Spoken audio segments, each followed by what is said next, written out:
a golden rule that very few even directors know. There's no separation between story and action. The story doesn't stop because you start driving a car or start shooting a gun.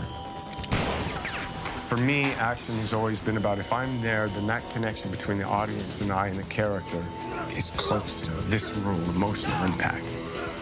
Over the years of doing the John Wick training, the physicality, the martial arts, and then the weapon work, I've gotten better. So I'm really the ceiling, because the vision is always bigger than me. And when you're the limit, you can always get better, because the vision is always greater than you.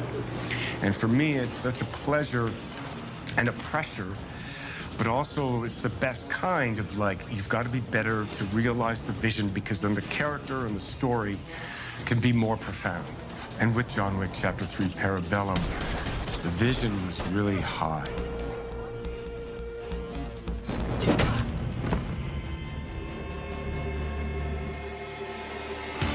Our goal is to have the actors do as much as possible, so we can have the longest takes with them in action, and then we'll jump in if, you know, insurance, or we just feel that they're not going to be safe in something like a car hit or high fall or anything like that. We're gonna sit in a gym for 6 months and just get as good as a stunt guy. Not learn moves, but literally be trained as a martial arts stunt performer. Your own falls, your own rides, your own cars, your own motorcycles, and get in the mix. I think if there's any other action actor or actor, there wouldn't be a John Wick. I think he's the only one that can play him. He can do everything. He's just as good as any stunt guy out there. Keanu has spent over 1,000 hours with Taron Butler, one of the best three-gun firearm champions in the world.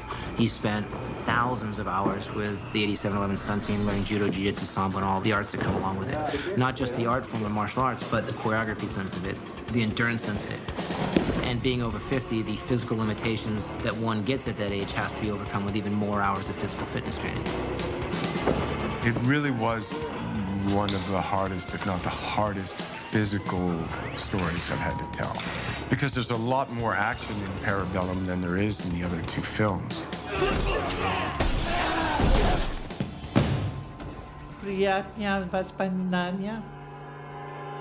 When we train him, we'll go for hours and hours and hours, and he just won't stop.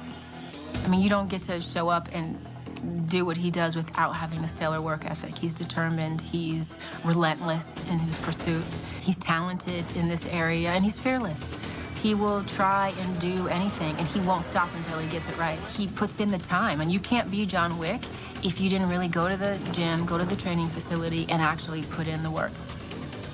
Eric Brown and Chad, they made him an actual judo person. That's what he's accomplished over these 3 movies.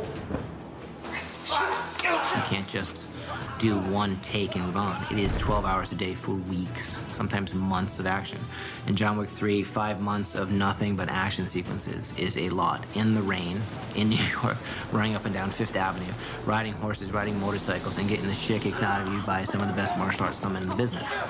That takes a level of commitment that is not normal. It's demanding.